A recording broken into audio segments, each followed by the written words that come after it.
time? I've been named lots of things, yeah. That's probably one of the nicer ones. I think it probably is. At that point, what gets you out of bed in the morning? I mean, what still excites you when you've achieved so much in music? The act of breathing, I think. Oh, there's another one.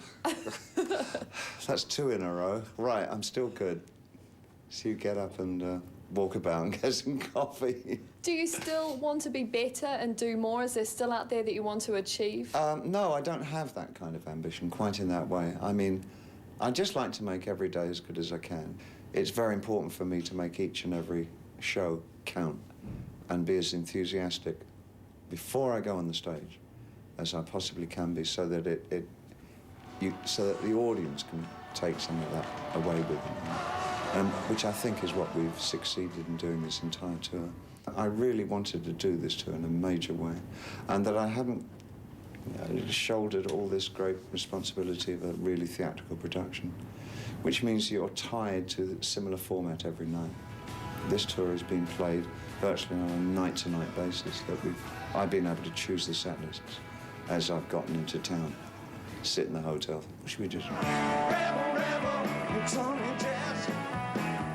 Rebel, rebel, your face is a mess. I think that my songwriting has been improving tremendously since the beginning of the 90s. And I feel now that the kinds of songs and the work that I'm doing stands up equally as well as part of the things that I've done in the past. So I don't feel inhibited by what I've done in the past. It doesn't seem to threaten me. So the best for David Bowie could still be yet to come? I don't know about that. But there'll always be something interesting, I think. What would you like to think is your influence or your legacy? What would you like to think that you have achieved? The idea may be that you don't have to decide that you're a purist in one kind of music or another. That you don't have to wake up as an 8-year-old little white kid from London and say, you know what, I'm a blues singer all the way. you can really chop and change and choose from different kinds of music.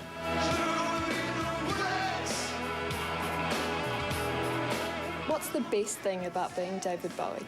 What's the best thing about being a human being, I suppose? I think it's...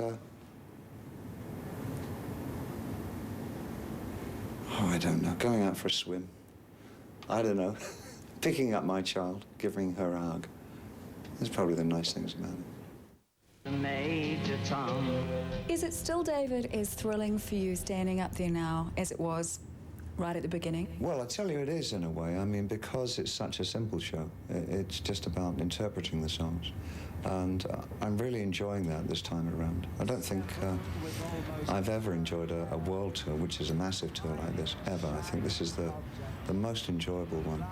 Because the weight of having to run a production every night is not with me. It's just about myself and the band.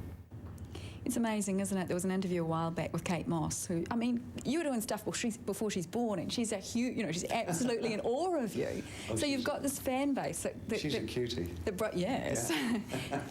That broaches it just crosses generations, doesn't it? It's been fantastic. I mean, it's been a great ride these last 35 years, and it's still wonderful. I mean, it's still...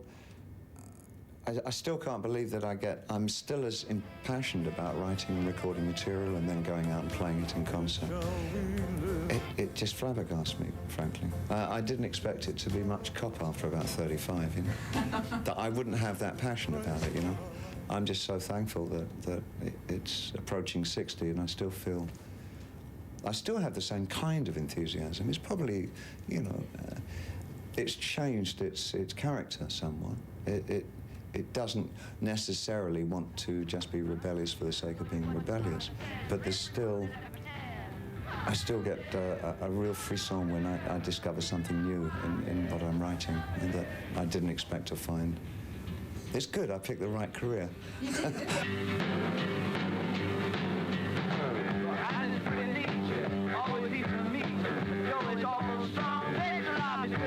Was this a conscious picking the music, or did it kind of come to you? I know you started playing saxophone, didn't you? Yeah, well, I think I can pinpoint it to actually hearing the first Little Richard record when I was around 8 or 9 years old.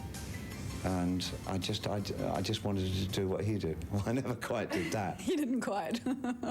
But there was a time when I actually thought, when I was about 10 or 12, that I might, if I learnt the saxophone, I might have a chance of growing up and joining his band.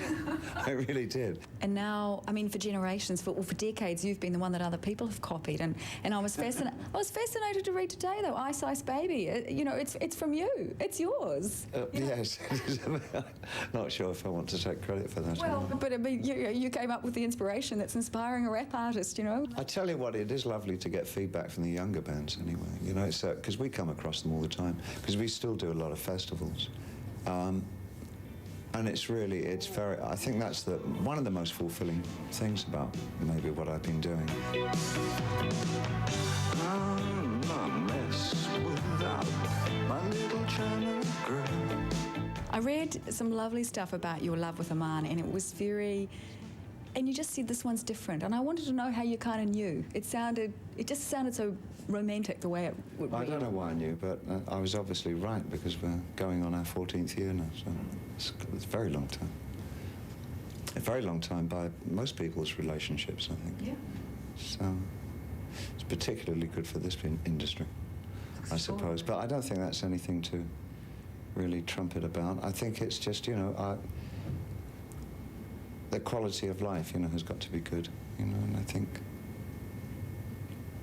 I've never enjoyed myself so much. You guys, when you're home in New York, lead a fairly normal life. You walk the streets and you go to restaurants and cook at home. We're getting out and about in New York. I mean, we've got a gilded carriage with 4 white horses that and a team of footmen.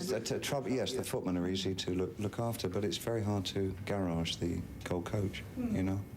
And the horses, there are no stables in New York anymore. We walk about and we go to restaurants, and it's just like ordinary life. We were discussing you in the office, because the whole office wanted to come for the interview. And the sort of bottom line was, you're 57 and you're still cool. And I don't think there's many people that are still cool at 57. I mean, we figured Mick Jagger had sold out because he's got a knighthood, you know, but you're still cool.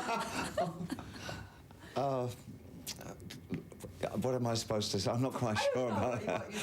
Should we just skip that one? I'm delighted to have fans in your office. I mean, that's the major part of it. The other thing that people make so much about with you is the change. You know, the different... But I was thinking about it. I mean, you are A performer, so you need to change that. And B, what if we didn't change? Wouldn't it be boring? It's just something. It's the way that I chose to do music, you know. I mean, initially, I've changed, of course, within all this operation of theatrical devices and all that. As a person, I've changed as well. So there's the double change going on, you know. But I did initially want to just do my songs as theatrical events, in character.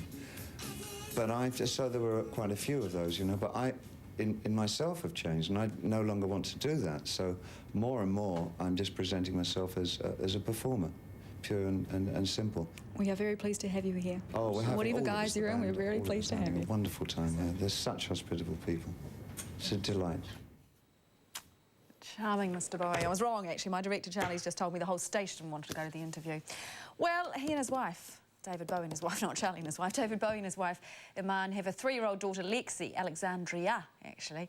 And he told me she has become an ice skater while Dad's been on tour. He also said he misses his girls like crazy. But I have a sneaking suspicion they may have joined him at some point, but he wasn't going to tell me, which is fair enough, I guess.